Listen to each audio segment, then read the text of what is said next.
C'est le genre d'un congrès, c'est la seule place ça peut faire le genre. Donc aujourd'hui, ici, on est en conciliation en compagnie de la directrice générale du service de la conciliation du ministère du Travail. On ne sait pas trop ce que ça va donner encore. On a des rencontres comme ça de façon régulière, mais jusqu'à maintenant, ces rencontres-là n'ont pas permis de trouver la clé du problème. Une autre journée à la Commission des relations de travail, comme plusieurs journées déjà passées à la Commission, pour toujours le même dossier, le dossier des SCAB devant la CRT. Dans un cas, un des directeurs à la raffinerie qui a téléphoné à quelqu'un pour lui faire part qu'il devrait forcer le syndicat à accepter l'offre qui avait été déposée au mois de novembre, etc. Et ce qu'on a fait, nous, c'est qu'il a été enregistré dans sa conversation. Cette conversation-là a été déposée ici à la Commission des relations de travail. Et ce qui en est sorti, c'est que cette personne-là, okay, parce qu'il travaille pour Petro-Canada, parce que c'est un cadre de la haute direction, mais la commissaire Moreau a rendu un verdict comme quoi ces gens-là étaient de mauvaise foi. Bonjour. C'est-tu ici l'écho de Petro-Canada? C'est la table patronale. Ah, OK, excusez, je me suis trompé de place. Pas de problème. Au revoir. Habituellement, Petro-Canada protégeait son image. Aussitôt qu'on essayait d'entacher l'image de Petro-Canada, c'était une guerre, là. Okay? Mais on s'aperçoit aujourd'hui, dans un conflit, ça nous fait connaître un employeur, qu'ils s'en foutent quand ils veulent contrôler, de tacher leur image. La preuve, c'est qu'on a ici une loi anti-SCAB au Québec, qu'on n'a pas dans les autres provinces. Okay? Et ce que ça dit, cette loi-là, c'est qu'on ne doit pas faire travailler des gens qui ne sont pas des cadres et des gens de d'autres institutions, okay? Ou une autre place de Petro-Canada qui viendrait travailler à Montréal. On travaille d'être mis à la porte aussi. Non, lui, c'est pas grave, lui, c'est un amateur. Ouais, un amateur. La première visite avec les inspecteurs du ministère du Travail qu'on a rentré, on en a pogné 6. La deuxième fois, on en a pogné 7. Ça fait 13. On a regardé les listes de monde qu'il y avait là. Il y a 51 personnes qui vont passer au CRT. Parce que nous autres, on dit que ce pas des cadres, que c'est des employés salariés. Et la dernière fois, on a appris pendant des témoignages à la Commission des relations de travail de 3 directeurs qu'il y avait même des gens de l'Ontario, de Calgary, dans l'Ouest, qui sont venus travailler ici à Montréal. Ces gens-là, c'est une trentaine.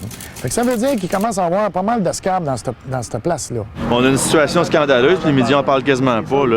Quand les raffineurs font la moindre petite affaire, d'habitude, ils rentrent dedans à grand coup, puis là, ils font un lock-out injustifié de même. Puis ils veulent un paquet de recul, ils font des milliards de profits, puis il n'y a personne qui en parle. Écoute, moi, ça m'a jeté à la tête. Les Québécois médias utilisent des SCAB à Québec, fait que c'est certain qu'on n'aura pas d'aide d'eux autres. Aussi, quand je vous parlais des SCAB, okay, ce que je trouve bizarre, c'est que ces gens-là nous disent qu'il y a juste des cadres, il n'y a pas de SCAB là-dedans, mais on a une injonction qui nous empêche d'aller manifester devant des maisons de SCAB.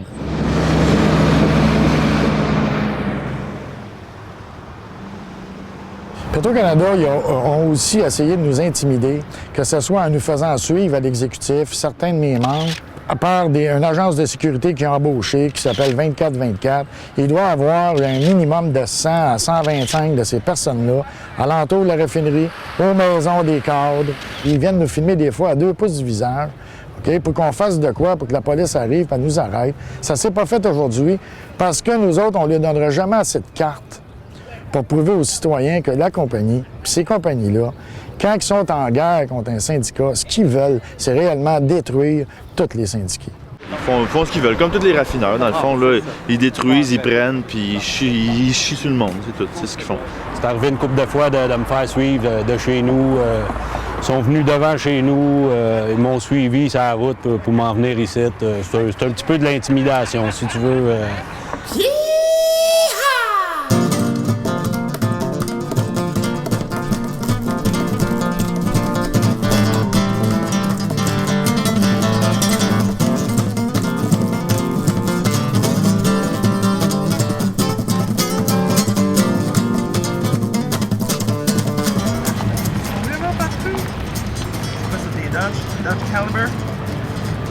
Tu verrais dans un film d'espionnage.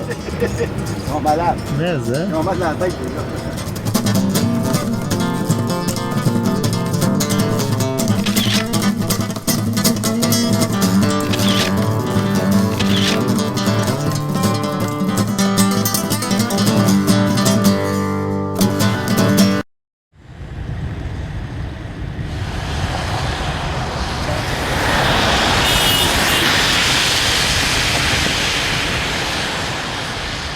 Je dirais que ce conflit-là n'aurait jamais dû avoir lieu.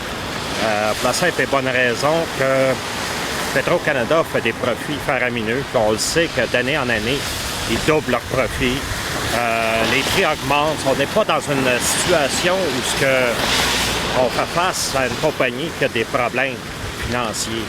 Il n'y a rien qu'on n'a pas essayé, justement, pour rendre cette usine-là performante. Et cette usine-là est partie des pires raffineries parmi les 25 au Canada, parmi une des plus performantes.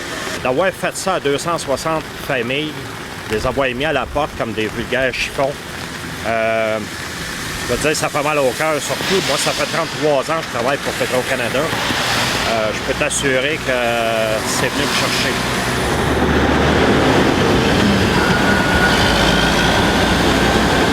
Quand tu es en conflit, c'est 24 heures sur 24, 7 jours semaine. Faut pas que tu lâches. Là, ça va faire 7 mois bientôt. On vient qu'on s'habitue un peu, malgré que c'est pas ce qui est le plus intéressant. Là. La petite vie tranquille d'avant, c'était mieux. Mais un jour, ça va revenir. Faut pas se décourager. Salut, je m'appelle Annie. On est ici au festival Juste pour rire, au défilé d'ouverture. On s'amuse, évidemment, tout en essayant de passer notre message. On demande aux gens de boycotter Petro, nous appuyer comme ça. On porte nos beaux chandails. On essaie de pas trop écœurer le peuple. Fait qu'on attend qu'ils viennent nous voir, qu'ils nous abordent. On fait la tournée des événements à Montréal. On est allé à la Marche des travailleurs au début du mois de mai. On est aussi allé à Québec appuyer les travailleurs du Journal de Montréal qui est en lockout. On essaie de se faire voir, de couvrir le plus de terrain possible.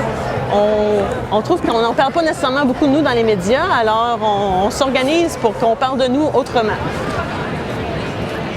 On n'a pas la rétro. La rétro, là, ça affecte tout, là. Ça veut dire que ça fait 10 mois qu'on se voit pour rien, d'un. De deux, ta pension est affectée, tes vacances sont affectées, tout est affecté. Parce ce qu'il nous donne présentement, c'est l'ancienneté, pas le service relié à ça. Moi, je vous le dis, là, je vais vous expliquer un peu certains points. Joseph va vous expliquer le pattern. Mais en gros, ce torchon-là, là, même s'il est mieux que le 17 novembre, c'est encore un torchon. La différence, c'est qu'il me semble vouloir négocier. Fait qu'il faut rester comme on est présentement, on est fort. Si ça nous prend 3 semaines, 1 mois ou 2 mois pour arriver à aller chercher ce qui nous revient, bien, il va falloir y aller. Mais on n'aura pas perdu tout ça pour rien, par exemple.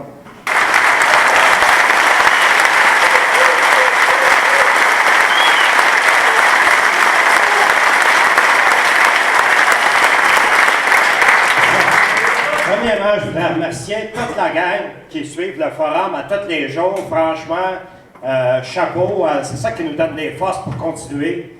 Un gros merci aussi à l'exécutif, vous faites un travail assez remarquable.